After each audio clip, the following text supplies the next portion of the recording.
What's up, Smash Studio fans? My name is Ronin X, and today I'm going to bring you guys a quick first impressions guide on Terry, and what I feel, it's only like the first week of the character, what I feel should be the main focus of what you should be looking for with the character, neutral-wise, kill confirm-wise, ledge trapping-wise, win objective-wise, just everything I've gathered so far. So, without further ado, let's go ahead and get right into it. So, starting off, let's go ahead and kick things off with Terry's neutral. So, Terry's movement is definitely a lot faster than Ken's and Ryu's in a lot of aspects, as far as like his run speed and his initial dash. However, his walk speed is definitely, like, whenever it comes to, like, shimmying like I do with Ken and Ryu, his shimmy is a lot slower than Ken's, making it a little bit harder to microspace the way I like to with Ken. As you can see, like, here's the comparison, so you can kind of see what they both kind of look like.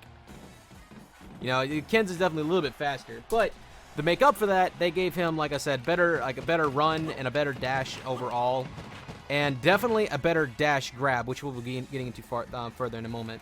So the main thing that, the main way I like to play Terry is he's a very aggressive, like, he's definitely very aggressive, but his main way of playing the game is definitely more like a aggro bait and punish, I want to say, because he's very conditioning based with, like, one of his main tools, which is power wave, especially slow power wave. Because with slow power wave, you can actually approach with it because of how slow it is, and like there's a lot you can do with that. Like if they shield it, you can go for a dash grab, or if it connects, it actually combos into a few things. It can combo into crack shoot. It can combo into burn knuckle, and it can combo into dash attack. Even at kill percents, this can work. So he has like 2 kill confirms out of this whenever he's approaching it if it hits, which is burn knuckle and dash attack.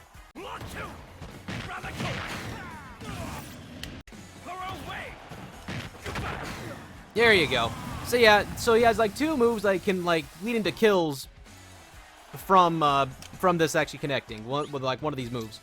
So super strong, and it's a threat that'll make people either want to jump over it or block. Which, in case if they block, there's actually Terry's dash grab is actually super good, especially out of a dash walk. That's an insane amount of range. So whenever you get the grab, there's 2 things you can do. He actually has grab combos from lower percents. He can do down throw and go into crack shoot, which is a really damaging combo. Does like 42 damage.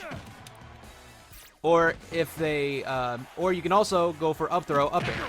Now, here's the thing. If they DI in towards you, this will happen. As you can see, they kind of end up falling out. Like, they don't go as far.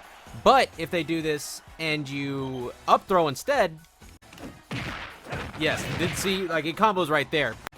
So pretty much, if you down throw and they DI in, it makes it harder to connect with up air.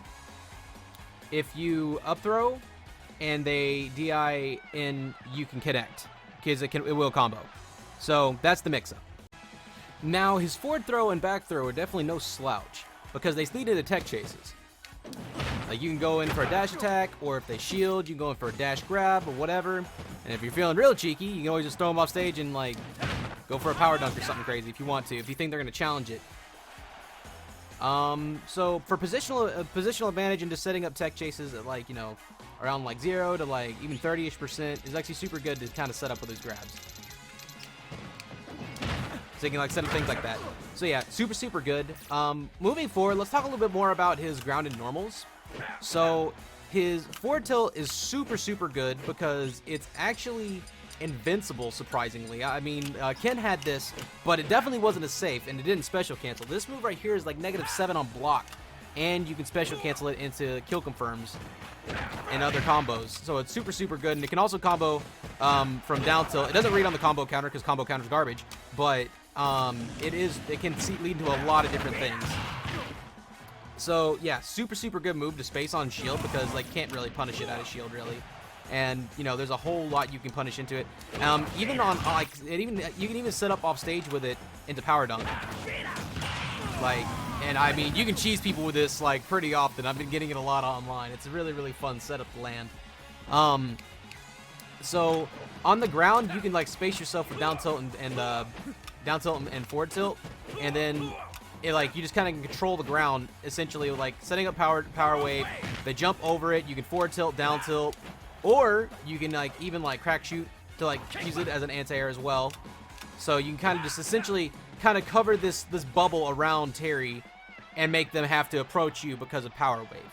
That's kind of what his neutral's built around. Forward tilt alt is like, it pretty much does everything you need it to do.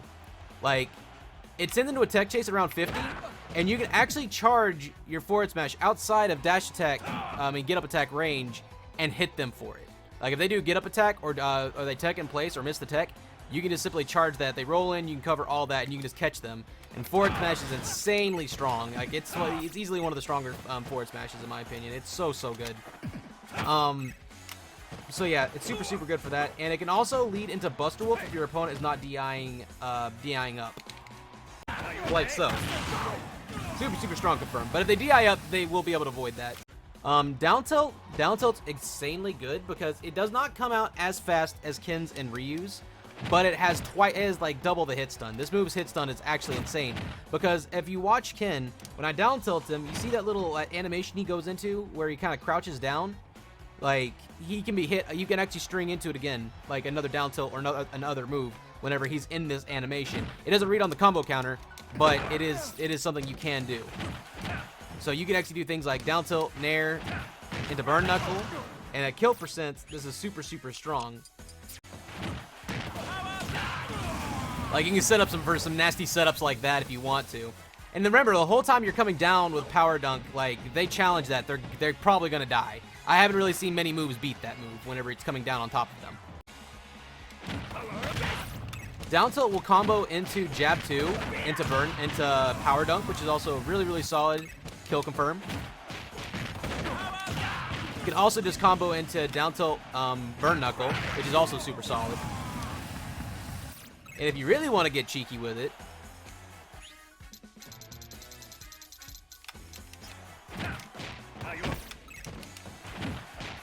it can combo into Buster Wolf from down tilt jab 2 into Buster Wolf. Super consistent.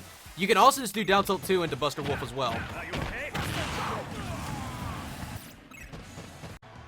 You can also go down tilt, up tilt into Power Geyser.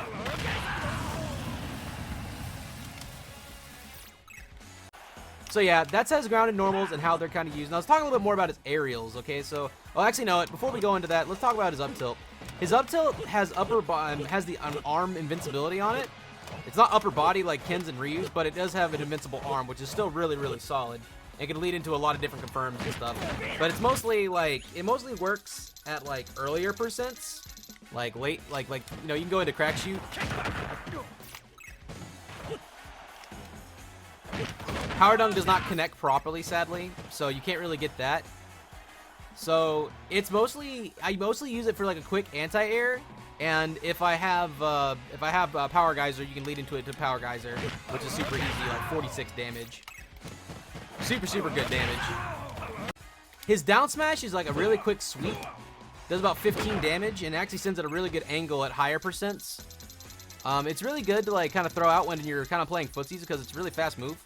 Like you can do forward tilt down smash or something like that when you're spacing someone out. Like if you're like, you know, spacing like you're in footsie, like you're playing footsies with someone. It's really good to just kind of throw out, and it's just a fast option. It's not really safe on block or anything, but it's still worth throwing out because it's just, you know, just really good. It has a really good angle. Same thing with his forward smash. His forward smash has an insane amount of knockback to it. Like it can kill you so early, especially if you have rage. Like it can kill Ken like almost center stage without DI at like 80. With DI, they can live a little bit longer, but at the ledge, if you hit somebody at like 70 to 80 with a little, like even a little bit of rage, or even without rage, they're just they're dead. They're super dead. So yeah, it's super good normals. Okay, with that being said, let's talk a little bit more about Ken's ledge. I mean, not Ken's. I'm so used to doing Ken guides. Let's talk a little more about Terry's ledge trapping real quick. So the whole thing, like the whole way I used to ledge trap with Ken kind of does transfer over with Terry. You stand at about roll distance and you want to focus on playing, like having a very act second mentality whenever it comes to what your opponent's going to do. So pretty much what that means is when you're here, you want to be conditioning them with things like Power Wave and making them, just like in neutral, you want to make them jump over Power Wave and have to work around that move and then focus on anti-airing them with things like crack shoot, or things like, you can do crack shoot, or if they jump over it like a short hop, you can do like slow power wave into the light burn knuckle, and that covers so much. Also, wanted to go down and to go ahead and let you guys know, light burn knuckle is insanely strong. I've had this move literally beat things like Ganon down air, Ganon up air, Ganon fair for like clean beat it. Doesn't even trade because the hitbox on this is so good. So if someone comes down with an aerial to challenge it, it's more than likely going to lose the light burn knuckle if they try to short hop over it. So you have that and crack shoot and even some of your aerials, which we'll go into to kind of cover that. So whenever you're pushing them to the corner and you eventually shove them off, like at this point, like if they are hanging at the ledge, one thing that Ken and Ryu could not do is their spike hitbox does not connect properly whenever they're hanging at the ledge, but Terry's does. That was the sour spot. If the sour spot pops them up, you can combo into it with the special cancel if you want to. But if it connects properly, they just absolutely get disintegrated. And yeah, that's just how it is. So if you see your opponent stalling, you can do that. Or, I mean, you can always like power wave, and power wave will hit a lot of characters off the ledge as well. Like so. So they can't just sit there and stall. So you can sit there and just rack up your percent and just not, do not commit and hang on to stage control. And eventually your opponent has to choose an option, and a lot of times you can react to what they do. Because if you're standing at this distance and you throw out Power Wave, if you buffer by holding down, you can Rising Tackle as well, which we'll be talking more about Rising Tackle. So the thing is with Rising Tackle is you have to hold down for 27 frames, and then after the 27 frames, you can stand up for 10 frames before you have to input the B motion. So what's really cool about this is you can actually hold shield and hold B, and hold down, and then hit up and B, and you can charge it that way. You can do it out of shield, which is super strong. So you have the threat of that. You also have the threat of if they go high, you can react with not Rising Tackle, excuse me, but Power Dunk. And Power Dunk on the way up has full body invincibility. And if you catch them in the air with the spike hitbox or on the rise, the multi-hits will pull them into the last hitbox, what can lead into stocks. So his ledge trapping's absolutely disgusting. And of course, like if they get a neutral get up and they shield, you can dash up, grab them. If they neutral get up attack or neutral get up at all, like you can just keep on setting up power wave and it'll cover all those options. If they roll, you're at roll distance and you can catch them. If they jump, especially if you have go, you can like react to a lot of jumps with just doing power geyser. Or you can always catch them with rising tackle, or you can just go up there and catch them with an aerial of your own, whether it's back air or fair, which fair is really good for kind of stuffing them out and just putting them back to where you want them to be because of how good the hitbox is. And it's just really hard to get past Terry whenever he's setting up on ledge, just like it was with Ken. So yeah, this is easily one of his strongest attributes, and I'd feel like this is the number one thing you'd want to focus on to be good with Terry is definitely this. So let's talk about his out of shield game real quick. So Terry has frame 6 up B out of shield and a frame 7 nair out of shield that can lead into kill confirms. You can actually go nair into burn knuckle, which is really good out of shield at as long as they're at the right percents. And if they're at the ledge, it can kill, and if they're at higher percents, it can kill. Super good. And again, like his up B, you can charge if you hold like a set like I told you before, which is also super good. Down air sends them at a really good angle, like you saw there. It kind of bounces them straight forward, and if they're if you have them like, if you're like coming off the ledge or something like that, and you catch them with that, it puts them in a tech chase that you can, end up chasing them and set up into whatever. You can set up with power wave or whatever, so that helps a lot. Another thing that's super helpful is what his shield setups are, like what he's pressuring shield. So this character's shield damage is absolutely insane. Like if you get up close to them and you set up with crack shoot crossing up this far away, they cannot punish it, and if they try to, you can immediately throw out like something like forward tilt or something like that, and then if they connect, you can get a combo, or you can just put them in a another tech situation, which is absolutely insane. Super good stuff. And if you have go, you can actually set up with into this right here to break their shield. Oh, whoops, messed up. Whoop. Like so. There you go. So yeah, that's what that looks like. Super strong.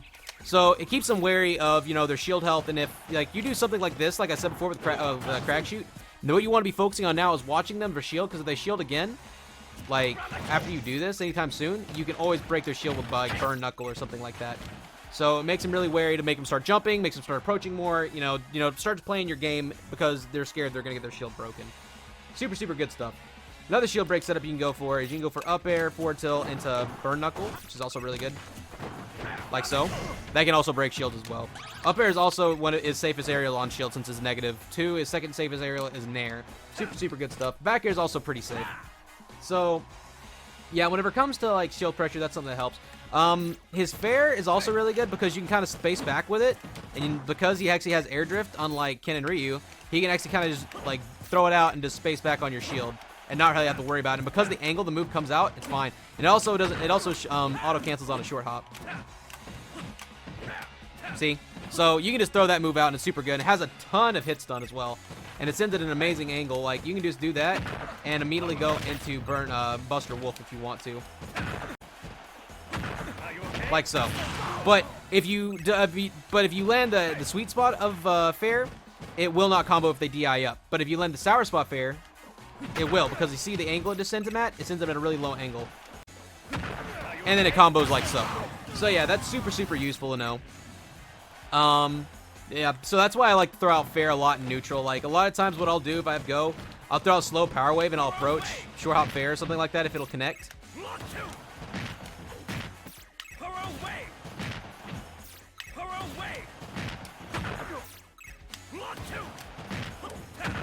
And then you can just go after him with Buster Wolf or something. Like so. So yeah, super, super good approach. I mean, if you see that they're not DIing properly, and a lot of people, considering the character's new, I'm sure you can catch a lot of people with that. But remember, if you hit them with a sour spot affair, it is guaranteed they cannot get out of it, even if they DI up. So that being said, his back air is just good. It's just a good hitbox, good for spacing, kills off ledge around like 100 or so. It's pretty safe on block, and it can also lead into some shield breaker stuff as well. Like so. That's another setup you can go into to break shields. So moving on to his other aerials, he also has nair and up air, which is definitely his safest aerials on shield, but at the same time, the range on both of them are not that great. But if you know that you're gonna you're gonna call out like they're gonna shield, or you think that they're not gonna like throw out anything, like a lot of times you can just set up and still like set up some really nice pressure. And sometimes you can even set up some shield breaks. Like you can do that with up air, which is super good. You don't really want to be landing on someone's shield with like nair unless like you know that they're gonna hold shield. But a lot of times, because this move's range is not that great, like if they hold shield, yeah, it'll connect. But if they throw out literally anything that has like a decent hitbox, it's gonna slap that move out of the air. But it's still pretty decent if you know that you can land it on shield, because you can just go into down tilt, burn knuckle or something like that if you want. And you can just cross them up that way and just kind of set up pressure that way. But honestly, like that's just for shield stuff. The way I like to use nair is like if I do slow power wave and I think they're gonna like try to jump over me, and I don't think they're gonna throw out a preemptive aerial, or they like to like empty hop or short hop or something like that. I'll chase after it and I'll short hop right here and I'll throw it out, and then I'll buffer crack shoot or I'll buffer burn knuckle depending on their percent, because if they jump there and I catch them, it'll kill them. So that's actually super, super good. Also, if they full hop, I can catch them with up air, or I can catch them with back air if they jump over it. So that's kind of like the whole thing you want to use your aerials for, is just kind of anti-air them if you think they're gonna jump or something like that. So that's kind of how I like to use the aerials personally. But if you do manage to land like fast fall up air or something like that, the best way to land up air isn't from the front, because as you can see here, the hitbox isn't that great because it doesn't really connect to shield properly. Like I'm fast falling right here, and like his foot's going right through Ken. But if I end up doing raw up air, it will end up connecting because the hitbox is a little bit better. Like so. Now if it actually connects, that's one thing you can get from up air right there.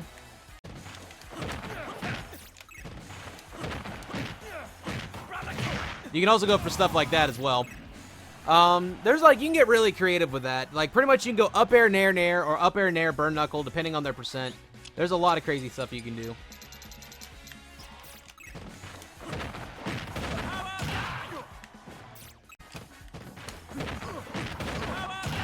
And just like that, Ken is dead at 40. So if you do manage to land up air, yeah, they're gonna get rocked. Same thing with nair. Like you can do nair into burn knuckle as well.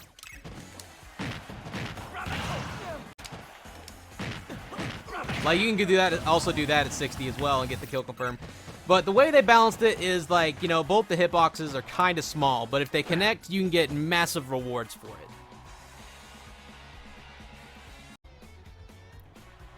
So I wanted to take a moment to talk about a little fun tech that we have, which is called pretty much just storing, being able to store the charge for our up B.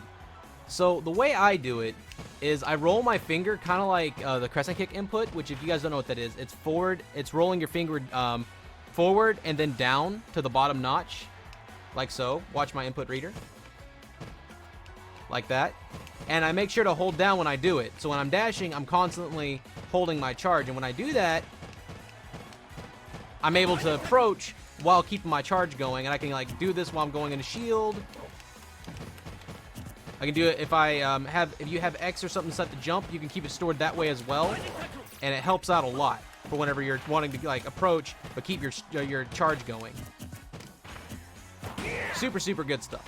Also, another thing that would be really important for you guys to know is how to recover. So I see a lot of people struggling a lot with just, you know, recovering because they keep on getting two framed or they just don't know how to recover with the true input. And I'm about to show you how.